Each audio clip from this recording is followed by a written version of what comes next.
국민의힘 권성동 직무대행 체제로 내홍 봉합 수순에 들어간 가운데 이준석 대표는 잠행 사흘 만에 소셜미디어에 당원 가입 독려글을 남겼습니다.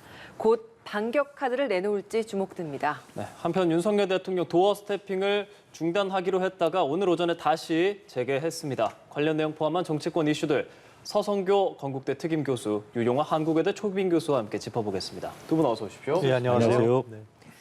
네, 국민의힘 의총에서 6개월간 권성동 원내대표가 직무 대행을 하는 것으로 결론을 내렸습니다. 빠르게 내용을 좀 수습하고 있는 이런 모습인데 이대로 내용이 좀 수면 아래로 가라앉을 수 있을 것인가, 여기에 대해서는 의견이 좀 갈리는 것 같아서요. 교수님 어떻게 전망하십니까? 네, 집권 여당이고 지금 초기이기 때문에 위기감이 많이 들지 않습니까? 그렇기 때문에 위기 때는 단합해야 된다, 또 단결해야 된다, 이런 당내 분위기가 있기 때문에 일단은 안정적인 봉합 수순으로 들어갔다고 보여지고 있습니다.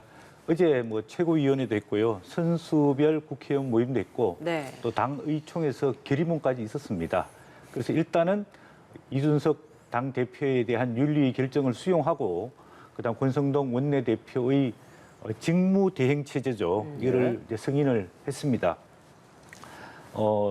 이걸 이제 거리냐 아니면은 사고냐 이걸 가지고 이제 논란이 다수설과 소수설이 있었는데, 다수설은 당 대표 사고로 받아들여서 이제는 직무 대행 체제로 가자. 그래서 이게 이준석 당 대표가 당원권 정지 6개월이기 때문에 6개월 동안 갈지 여부는 조금 지켜봐야 되겠지만은 일단은 직무 대행 체제로 가자, 이렇게 다수설이 있었고, 또 일부 의원들은 이게 거리된 상황이기 때문에 당원 26조에 따라서 비대위로 가든지 아니면 임시 전당대회를 열어서 당대표를 선출해야 된다는 이야기도 있었지만은, 지금은 윤석열 정부 집권 초기고 또 상당히 지금 상황이 안 좋기 때문에 집권 여당이라도 단합해서 안정적인 국정 운영 뒷받침을 해야 되는 것 아니냐, 이렇게 수습이 되고, 그 선두에 서서 권성동 이제 원내대표도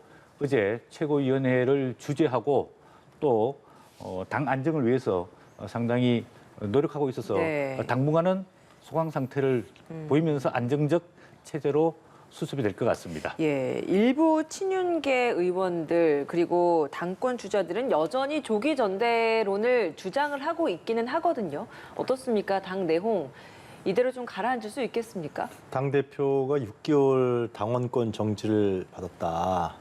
그건 글쎄 사고라고 표현했어요. 엄청난 일이죠. 특히 그것이 집권 여당이고요.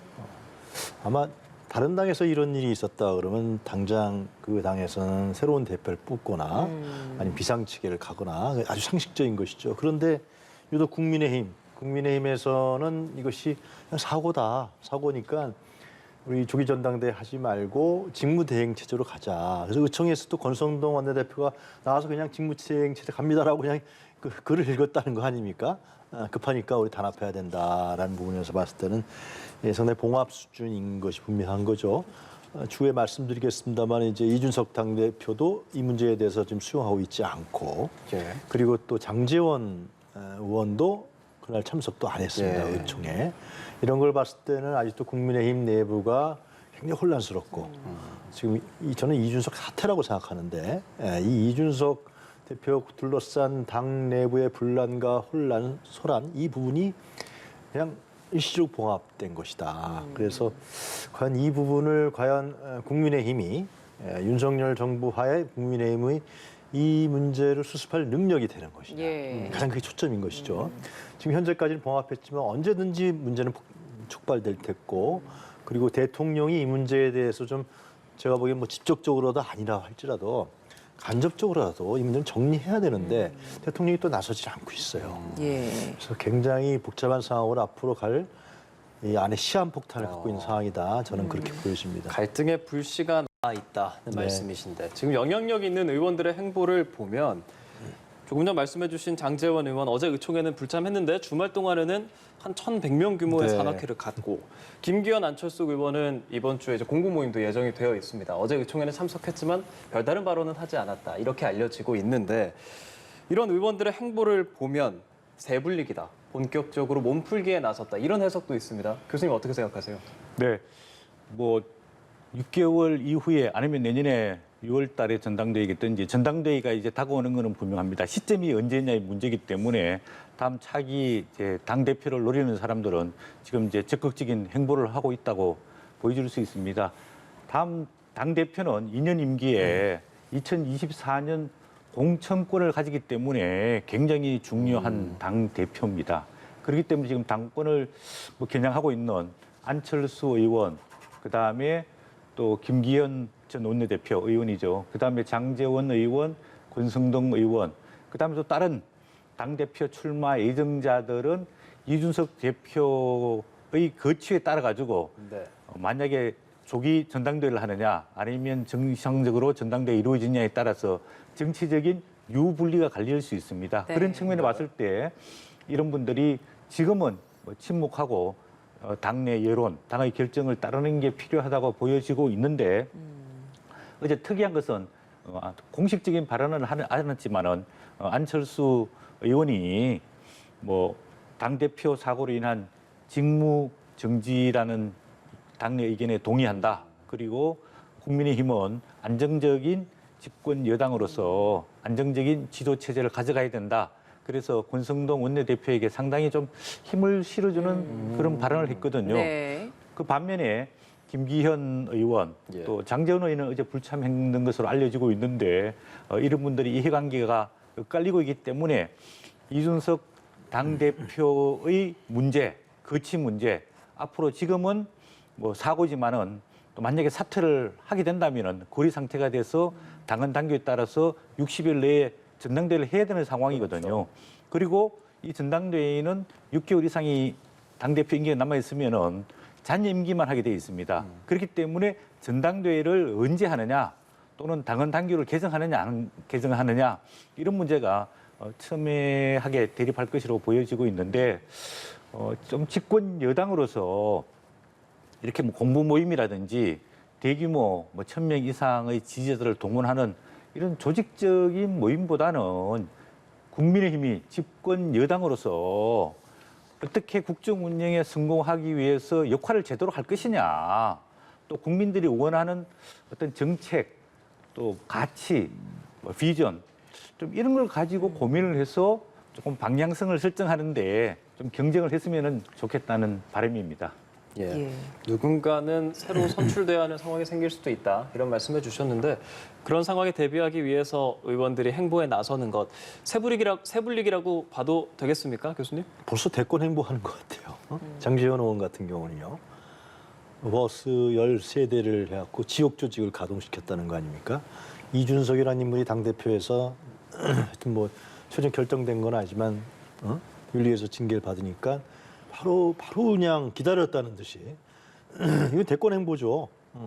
대통령이 있는데 그리고 안철수 의원도 마찬가지고 뭐 김기현 의원도 마찬가지고 다들 벌써부터 지금 소 교수님이 말씀하셨지만 지금 국민들은 하루가 앞이 지금 내다볼 수 없을 정도로 절망과 불안과 공포 속에 살고 있는데 집권 여당의 이 핵심이라고 하는 사람들이 이 문제를 어떻게 할 것인가를 정말 비상대책위원을 세워서 지금 물가 문제나 이런 문제를 경제를 어떻게 할 건가를 해야 되는 것이 집권 여당 해야 될 일인데 이렇게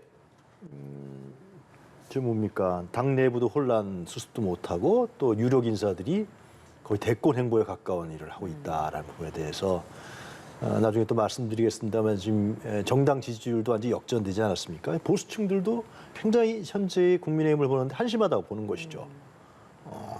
이거 어떻게 해야지 좀 집권 여당이 정신을 차려야 국민이 편해집니다. 예. 그런데 그런 부분이 굉장히 걱정되고 저는 안타까운 것 같습니다. 예. 이런 상황에서 김용태 국민의힘 최고위원이 한 언론 인터뷰에서 대선 전인 작년 연말부터 이준석 대표를 쳐내겠다라는 내용의 일명 지라시가 돌고 있다 이런 주장을 했습니다. 어떤 발언 내용인지 직접 들어보고 관련 대담 이어가 보도록 하겠습니다. 윤핵관들이 윤리위를 통해서 이런 관련해가지고 지난주 금요일처럼 징계를 할 거다. 그래서 당 대표를 고립시킬 거다라는 그런 소문이 돌았습니다. 저희는 당 지도부는 연말에 정말 대선을 이기려고 모든 것을 다 걸고 했는데 누군가는 이런 공작을 했다라면 저는 굉장히 정치가 잔인하다라고 느껴지고요. 결국 공천권. 그렇게 생각합니다.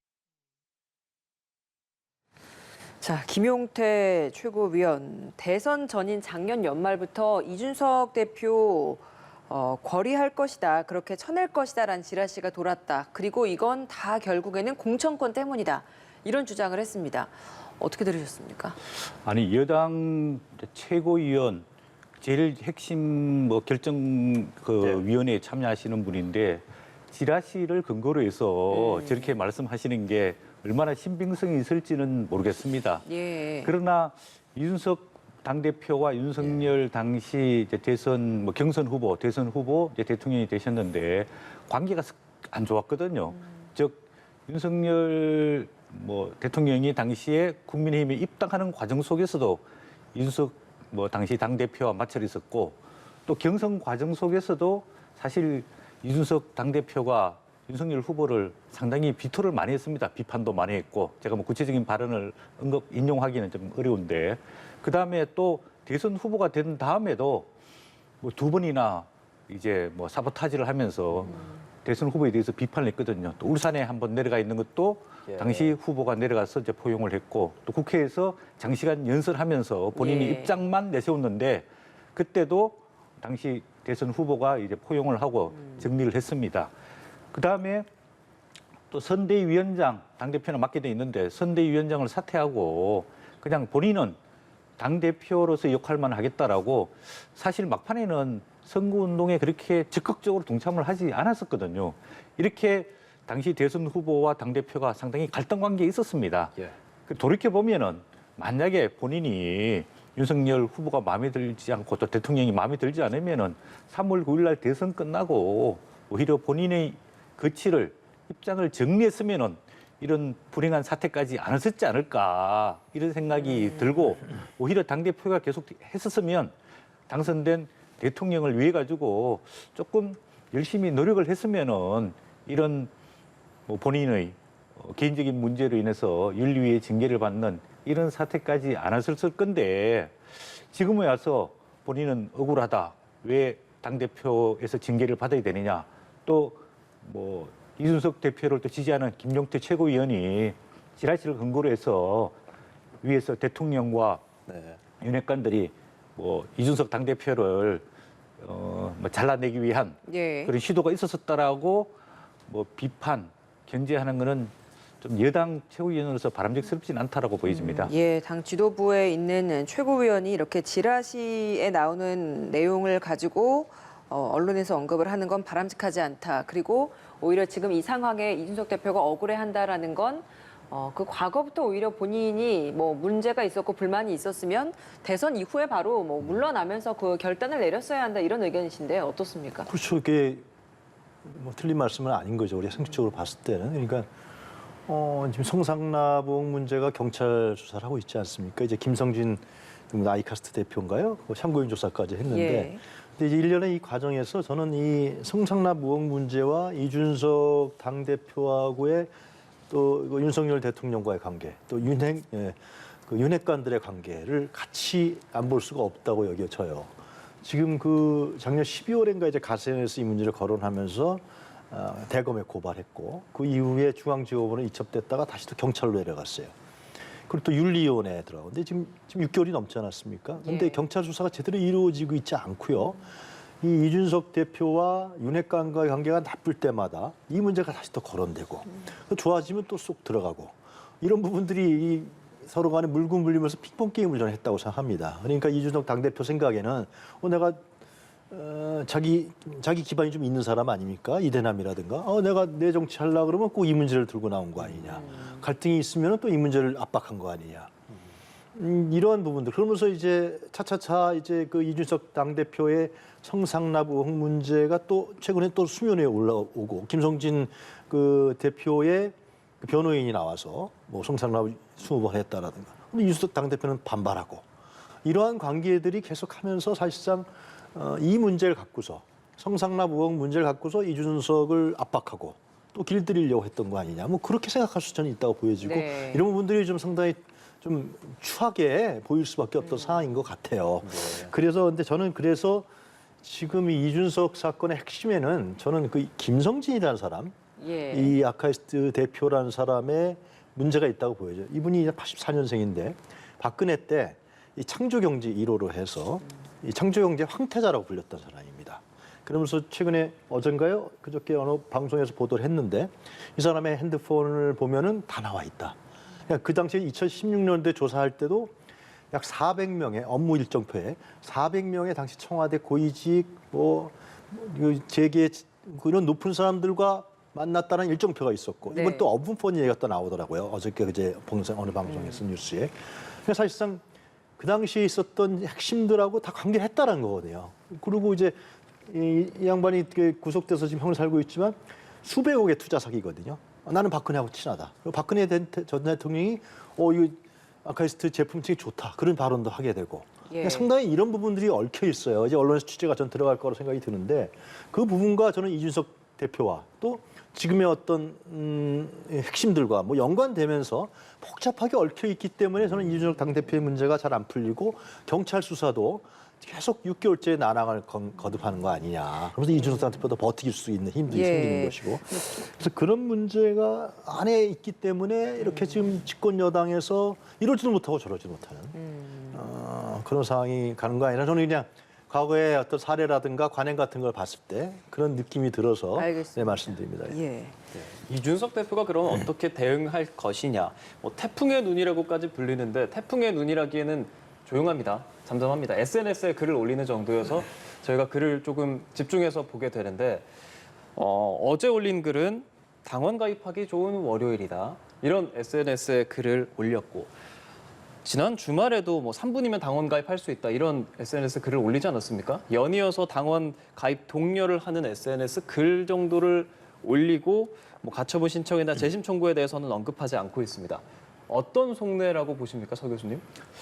상당히 본인이 뭐 어려운 처지, 즉 뭐 고립무원 또는 뭐 사면 초과에 취해 있어서 초기에는 강력하게 반발하던 입장이 굉장히 조금 소강 상태고 본인도 본인의 입장과 거취를 쉽게 결정하지 못하는 그런 상황이라고 보여지고 있습니다. 그렇기 때문에 조금 소극적인 뭐 당원 가입을 요구하는 뭐 SNS전, 여론전을 펼치고 있는데 사실 이것도 반응이 그렇게 크지 않거든요. 뭐 예를 들어서 이준석 당대표가 2030을 위해 가지고 당원 가입 독려를 하면 뭐 하루에 사실은 뭐 수백 명, 수천 명이 가입을 해야 되는데 그런 징후는 없거든요. 또 당내에서도 그동안 이준석 대표를 지지했던 여러 의원들이 일단은 윤리위 결정을 수용하고 조금 기다려보자 이런 입장을 보이고 있기 때문에 본인은 당 내에서나 당 외에서 상당히 지지를 못 받는 어려운 상황이기 때문에 본인의 입장을 결정 못하고 있고 또 지금은 윤리위에 대한 재심 청구라든지 법원에 가처분 신청을 하기에는 좀 타이밍을 놓쳐가고 있거든요. 그러면 본인이 할 수 있는 것은 결국 뭐 SNS와 본인 입장을 대변하는 역할을 할 수밖에 없는 상황인데 아까 우리 유영학 교수님 말씀하신 대로 조만간 이제 뭐 경찰 조사가 있을 것 같거든요. 왜냐하면 김성진 전 대표에 대한 1차, 2차 참고인 조사가 있었단 말이에요. 그러면 이제 본인에 대한 조사가 있고 또 나머지 참고인에 대한 조사가 있으면은 결국은 한 2개월, 3개월이 지나고 나면은 이준석 대표에 대한 경찰의 조사가 끝나면 유죄냐, 무죄냐, 기소냐, 아니면 불기소냐 이런 게 결정이 되고 나면은 이준석 당대표의 거취 문제도 결정이 될 것이라고 보여지고 있습니다. 예. 그렇기 때문에 아무래도 이준석 대표는 한 2, 3개월 동안에 본인이 별다른 할 수 있는 수단이 있기 때문에 SNS 여론전을 뭐 일부 하면서 일단은 경찰 조사를 기다리는 게 또 대응을 준비하는 게 뭐 그런 입장을 취하지 않을까라고 그러면 보입니다. 재심 청구나 가처분 신청도 그 사이에는 하지 않을 것이다. 이대로 좀 지켜볼 것이다. 이런 입장이시라는 거네요. 예, 본인은 뭐 검토를 해봤겠지만은 실효성이 없다고 봤을 겁니다. 알겠습니다. 왜냐하면은 윤리위에 다시 재심을 청구를 해도 윤리위가 번복할 가능성이 없고 법원에 가처분 신청을 내더라도 법원은 정당의 결정에 대해서 별로 관여하지 않는 입장이라는 걸 알기 때문에 본인이 검토 이후에 아무래도 뭐 행동을 하지 않은 것이라고 예. 보여집니다. 2, 3개월 후 수사 결과까지 좀 지켜볼 것 같다. 그 사이에 다른 별다른 조치는 하지 않을 것 같다. 이런 의견이 근데 오늘 아침에 동의하십니까? 조간마다 좀 다른데요. 예. 다른 조간에서는 이제 책임당원 토론 요구권을 발동시키겠다. 이준석 대표가 그런 기사가 났습니다. 예. 이제 조간마다 차이는 있지만은 그러면서 직무대행 체제에 대한 적법성 여부를 따지겠다 이러고 있습니다. 그러니까 제가 봤을 때는 지금 그 김성진 대표, 현 대표의 성상납 의혹 문제와 결부돼서 자기 자신이 협박을 받았다, 압박을 받았다, 윗선이 개입했다, 뭐 그런 얘기 자꾸만 라고 생각하고 있기 때문에 네. 그것을 빨리 경찰이나 검찰이 빨리 수사해서 이것이 범죄 혐의인지 아닌지 밝혔으면 되는데 이걸 안 하고 있단 말이죠. 못 하고 있는 건지. 그래서 그런 문제 관련해서 아마 잘 승복을 안 하는 것 같아요. 안 하고 그런 상태로 해서 자기가 예를 들면 쫓겨나면 자기 정치 생명 끝난다라고 생각하고 있지 않겠습니까? 그래서 자기는 토사구팽 당했다, 이용만 당했다, 뭐 이런 생각을 갖고 있기 때문에 그래서 이 문제를 이게 뭐 정무적으로 해결하는 문제도 필요하지만 저는 이 범죄잖아요, 범죄. 예. 엄청난 범죄 아닙니까? 실제로 만약에 그 김성진이라는 사람이 주장한 대로 자기가 성상납을 20번을 했다라고 한다 그러면 그건 있을 수 없는 범죄란 말이죠. 그 당시에 이제 이 이준석 당대표는 박근혜 때 굉장히 그 총망받던 사람이었단 말이죠. 그래서 빨리 이걸 끝내야죠. 그럼 뭐 경찰에서 흐지부지 하면은 검찰에서 빨리 해야 되는 거 아닙니까? 해서라도 빨리 이걸 종결시켜야 되는데 예. 종결시키면 이 문제는 정리가 돼요.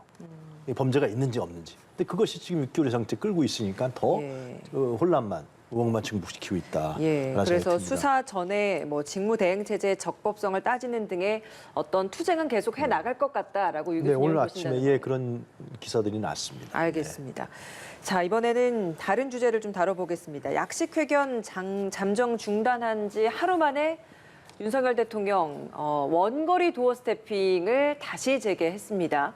민주당 입장에서 이번에 이렇게 도어 스태핑 중단한 걸 두고 코로나19 때문이다라는 이야기에 변명이다, 실언으로 지지율이 하락하자 소통 멈춘 것이다 이렇게 비판을 했었는데 이런 비판을 한 번에 잠재우기 위해서 이렇게 다시 한번 재개를 한 것이라고 보십니까?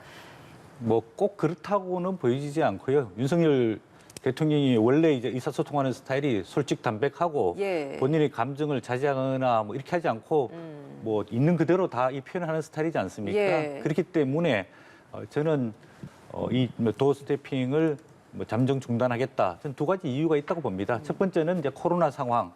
뭐 그 대통령실 출입하는 기자가 약 한 150명 정도로 알려지고 있는데 그 중에서 한 11명 정도가 코로나에 확진됐다는 거거든요. 그러면 상당한 확산 위기에 봉착할 수 있습니다.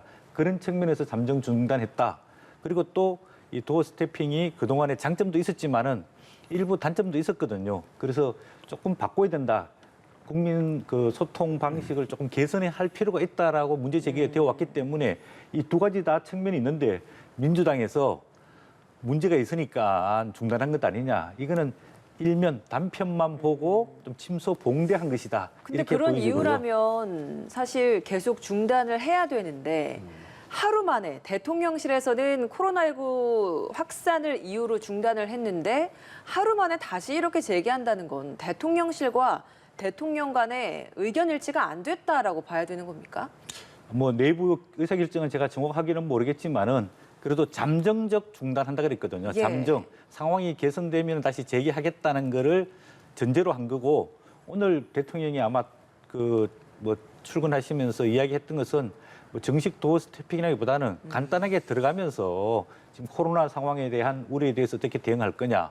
또 어제 기재부 장관 그 업무 보고를 받았는데 예. 주요한 내용이 뭐냐. 그런 부분에서 한마디 간단하게 들어갔기 하고 쉬고 들어갔기 때문에 뭐 정식 재개라기 보기는 어렵고요. 제가 보기에는 뭐 조금 코로나 상황이 좀 줄어들고 하면은 조금 재개가 될 것이라고 보여지는데 지금 5월 10일 날 취임하시고 5월 11일부터 약 24회 정도 더 스태핑을 한 것으로 알려지고 있거든요. 네. 거의 뭐 매일 이렇게 하는 거는 대통령도 좀 부담이 되고 또 듣는 국민들도 부담이 되기 때문에 도어 스태핑 한 가지 방식만 하시기보다는 좀 개선해서 뭐 대국민 기자회견을 한다라든지 또는 현장을 방문해서 현장에서 메시지를 강화한다라든지 예. 아니면 선진국에서 하고 있듯이 대변인이 일일 브리핑을 하고 예. 그다음에 그거를 보완하는 수석들이 뭐 보완 설명을 해주는 이런 대변인 좀 브리핑 정례화 이런 것들이 오히려 조금 보완적으로 개선이 필요하다고 보여집니다. 알겠습니다. 예, 이 윤석열 대통령의 도어 스태핑, 뭐 소통의 활성화라는 이유로 뭐 좋은 평가를 받기도 했지만 일부 정제되지 않은 발언들이 논란이 되기도 했었습니다. 주요 발언들 모아봤습니다. 들어보시죠. 글쎄 뭐 대통령 집무실도 뭐 시위가 허가되는 판이니까 뭐 과거에 민변 출신들이 아주 뭐 도배를 하지 않았습니까?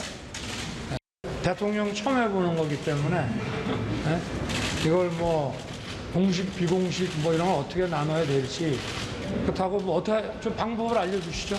뭐 민주당 정부 때는 안 했습니까?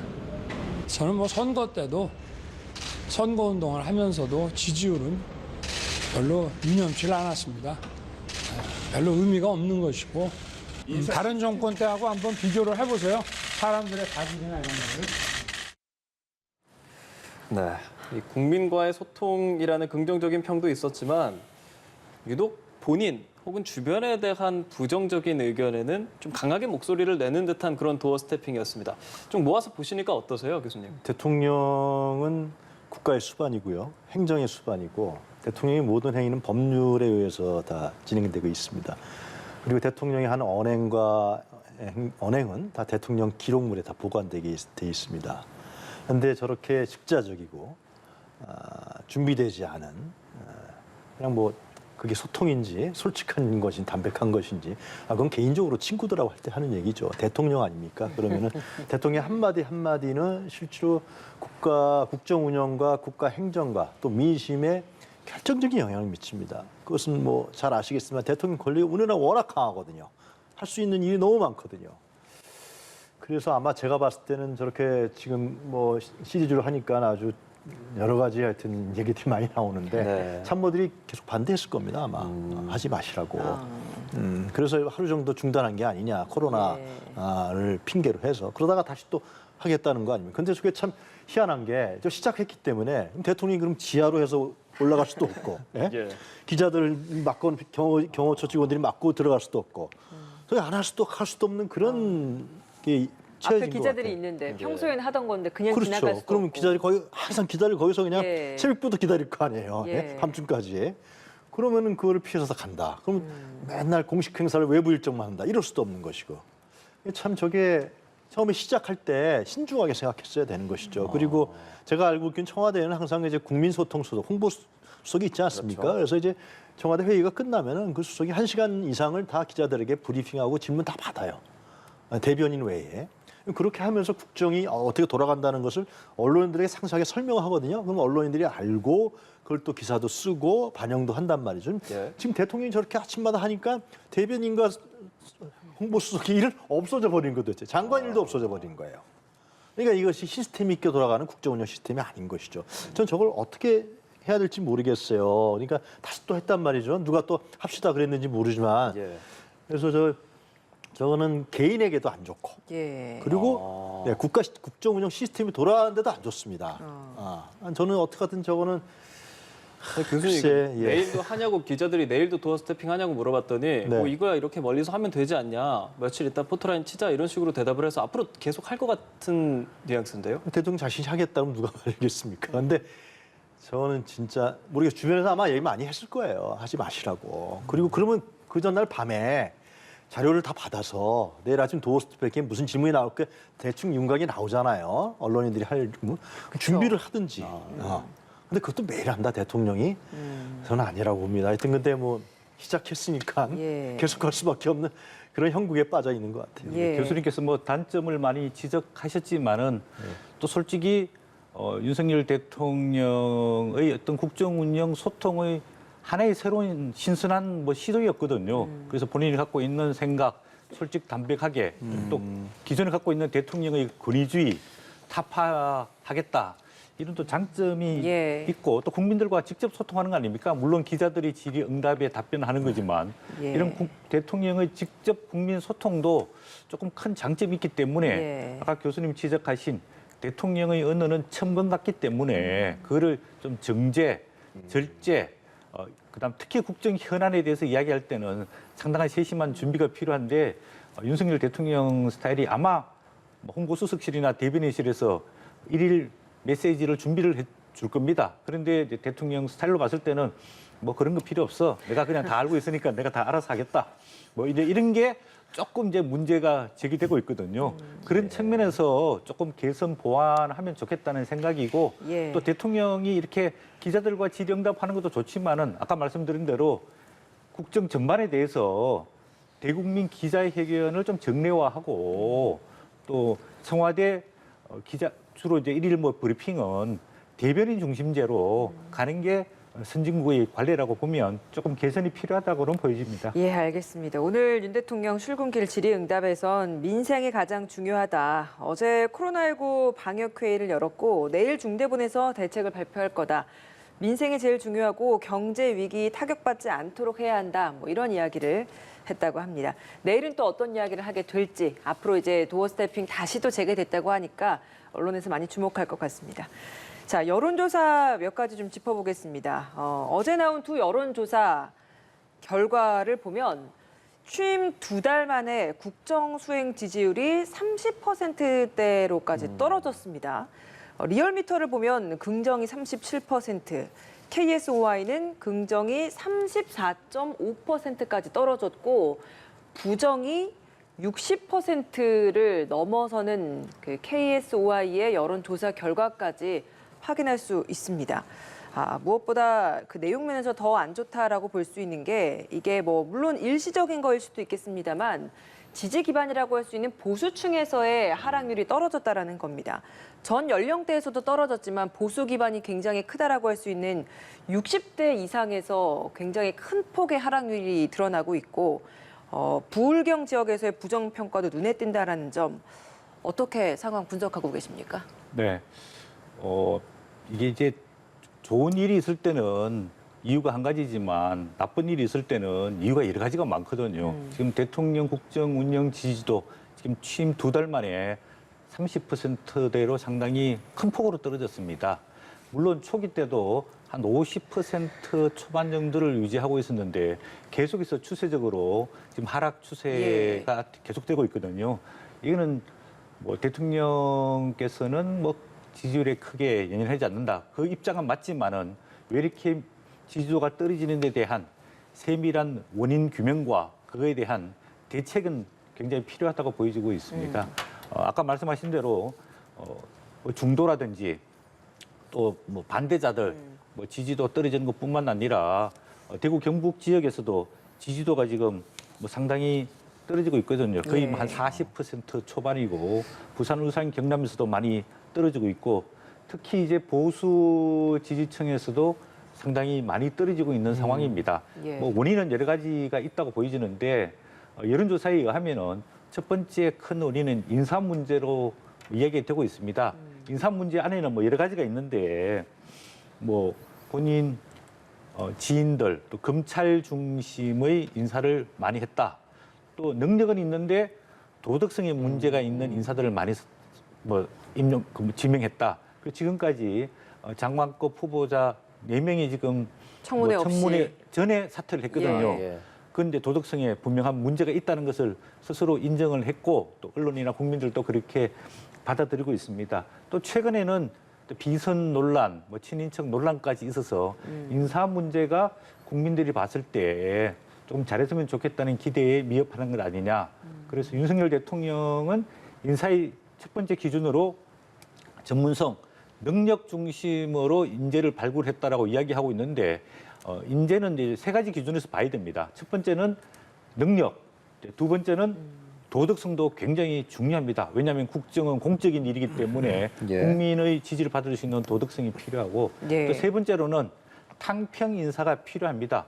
본인이 아는 사람뿐만 아니라 본인이 못 들더라도 그 분야에서 존경을 받는 사람, 실력을 인정받는 사람, 또 국민이 감동할 수 있는 인재를 발굴해서 탕평 인사를 해야 되는데 이런 능력, 도덕성, 탕평 인사 기준에서 국민과 지지자들의 기대에 조금 미흡하기 때문에 지지도가 떨어지고 있는 것으로 보여지고 있고 또 경제 문제, 또 민생 문제가 있는데 사실 경제는 외부 외생 변수 요인이 굉장히 크지 않습니까? 그래서 대통령이 민생을 직접 챙기겠다라고 이야기하고 있고 또 현장을 많이 방문하겠다라고 이야기하고 있기 때문에 이 문제는 조금 뭐 수습이 될 거라고 보여지고 있고 예. 그다음에 대통령의 이제 국정 운영 스타일, 태도 뭐 이런 것들도 중요한데 네. 이런 부분에 대해서 대통령이 조금 심각하게 뭐 고심을 하실 것 아니냐. 그래서 이런 지지율 하락의 원인들을 제대로 조금 파악을 하면 조금 대통령 지지율은 더 이상 떨어지지 않고 반등할 수 있는 계기를 마련할 수 있는데 일단은 뭐 정부의 국정 운영 추진력, 주도력을 가지고 예. 또 좀 여당, 야당, 특히 야당과 조금 협력, 협치하는 이런 모습을 보여주면 예. 국민들이 보기에 좀 통합의 통큰 리더십을 보여줄 뭐 필요도 있다고 보여집니다. 예, 앞서서 제가 봤을 때는 이게 예. 제일 큰 문제가 뭐냐면은 이 정도 떨어졌으면 굉장히 큰 위기거든요. 사실상 만약 30% 이하로 떨어진다 그러면 윤석열 정부가 하고 싶은 일을 못 해요, 한마디로요. 추진력이 안 생기거든요. 네. 근데 별로 위기감이 안 보여요. 이 정도 떨어졌다 그러면은 예를 들면 전통시장이라도 가든지 말이죠. 지방이라도 가든지 어떤 무슨 제4차 산업혁명에 대한 현장이라도 가든지 뭔가 국민들에게 난 열심히 하고 있습니다. 이런 걸 보여줘야 되는데 이런 것도 없어요. 저는 그게 제일 큰 문제라고 보여져요. 그러니까 저는 윤석열 정부가 지금 태동한 지 2달밖에 안 됐는데 국정 운영의 지표가 무엇인지, 윤석열 정부가 하려고 하는 것이 무엇인지 이런 부분들도 전혀 국민에게 제시되고 있지 않고 그러니까 국민들이 불신이 자꾸만 가중되고 있다. 기대감들이 자꾸만 떨어지는 것이죠. 이거 굉장한 위기 아닙니까? 정권이 네. 2달 만에 30%, 잘못하면 30% 이하로 떨어질 수 있는 부분이 있는데 뭐 윤석열 대통령은 앞서서 도어 스태핑 네. 주요 발언 또 들려드렸습니다만 여론조사에 크게 신경 쓰지 않는다. 뭐 이런 얘기를 했는데 이 정도의 지표이면 신경을 써야 된다 이런 의미로 말씀을 하시는 거죠. 여론조사가 그럼 뭐 비과학적이라고 그러면 여론조사 대부분 다 맞았잖아요. 선거 때도 다 맞잖아요. 여론조사라는 국민 여론이란 말이죠. 그럼 국민의 여론을 신경 쓰지 않는다 그러면은 그럼 누굴 위해서 일을 하는 겁니까? 이게 그럼 어떤 기준과 지침이 있다는 걸 나타내 줘야죠, 대통령이. 내가 이러이러한 부분들을 내가 내 신념과 하는데 국민들에게 지금 지지를 못 받는 것 같습니다. 예. 그러나 지지를 받을 것입니다. 뭐 그런 얘기를 한다든지. 그게 아니라 지금 하는 얘기는 수습 정도 아니에요? 경제가 어렵다. 그럼 비상대책위원회에서 민생 하자. 수습이지. 이런 부분에 대해서 좀 더 과학적이고 이런 대책도 전혀 안 나오고 있고 자꾸 말씀드리지만 가장 큰 문제는 이렇게 지지율이 떨어지는데 이 여권의 핵심들이 이 문제를 굉장히 심각한 위기로 받아들이고 있지 않다. 근데 예. 그 결과는 결국 국민에게 갑니다. 그 피해는 예. 국민이 더 힘들어지는 변화가 것이죠. 필요하다. 네. 예. 예, 민주당도 이런 상황을 좀 비판적으로 네. 말하고 있고 정당 지지도를 보면 여론조사에 따라서 정당 지지율이 역전된 현상이 일어났습니다. 민주당에서 국민의힘을 앞서는 그런 현상이 리얼미터 조사 등에서 지금 나타나고 있는데 이거는 어떻게 저희가 분석을 해야겠습니까? 네, 아무래도 뭐 집권 여당인 국민의힘 또 윤석열 대통령의 국정 운영이 기대에 미흡하기 때문에 그 반대급부로 민주당으로 조금 지지도가 올라가고 있는 것 아니냐고 보여지고 있습니다. 지금 추세가 중요한데요. 국민의힘은 이제 추세가 조금 떨어지는 추세고 예. 민주당은 추세가 이제 올라가는 추세입니다. 아까 말씀하신 대로 지난주 리얼미터 조사에서는 민주당이 41.8%, 국민의힘이 40.9%로 민주당이 뭐 소수지만 오차범위 내지만은 지금 역전에 이제 성공했다 이렇게 해서 보여지고 있는데 이거는 조금 이제 추세를 좀 더 지켜볼 필요가 있고요. 네. 이제 뭐 여당은 여당대로 또 대통령대로 국정 운영을 좀 수습할 필요가 있고 민주당이 상대방의 실수에 의해 가지고 지지도를 올리는 것은 이제 한계가 있다고 보여지고 있습니다.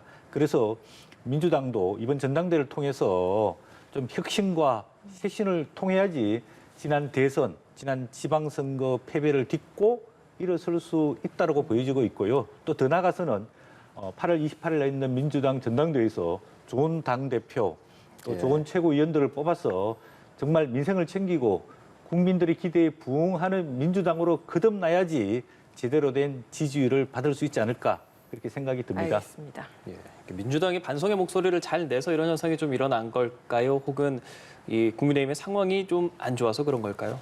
뭐 후자시죠. 민주당이 지금 국민에게 새로운 모습을 보여준 건 없죠. 그러니까 민주당이 반사 이익을 통해서 예를 들면 정치적 이익을 보는 시대는 끝났다는 것을 여러 차례 선거에서 증명했습니다. 국민들은 결코 그렇게 이제는 용납하지 않는다는 거죠. 지금 서 교수님 말씀하셨습니다만 민주당 전당대회가 가장 중요한데 민주당이 저도 요즘에 좀 자료 좀 보고 자세히 들여다보니까 참 민주당이라는 정당이 낙후한 정당이더라고요. 아주. 그러니까 근대성이 많이 결여된 정당이에요. 그러니까 권리당원이 120만이나 되는데 권리당원의 목소리와 요구를 수용하는 시스템과 채널도 없는 것이고 그리고 지금 엄청나게 발달된 디지털 혁명 시대에서 이런 부분들을 채용하지도 않아요. 그러면서 진보라고 얘기를 해요. 그리고 실제로 상당히 대중정당이라보다도 소수 엘리트들 거기에 어떤 계보라든가 계파 정치의 카르텔적 성격을 갖고 있는 그러면서 기득권화되어 있는 그래서 국민들한테 불신을 받았던 거거든요. 이런 부분들이 이번에 전당대회를 통해서 주자들이 최고위원 주자들도 나올 테고 대표 주자들 나올 거 아니에요. 그래서 자기 자신들의 계보라든가 집단이라든가 세대를 대표하는 이런 사람들 말고 정말 처절한 반성 속에서 제대로 된 정당을 현대화된 정당으로 가야죠. 예. 그런 과거형 정당에 머물러 있으면은 아무리 국민의힘과 윤석열 정부가 반사이익을 준다 그래도 국민들은 절대로 선택하지 않습니다. 예, 역전을 발판 삼아서 민주당 역시도 좀 변화해야 한다. 이렇게 마무리를 하겠습니다. 서성교 건국대 특임교수, 유용화 한국외대 초빙교수 두 분과 함께했습니다. 고맙습니다.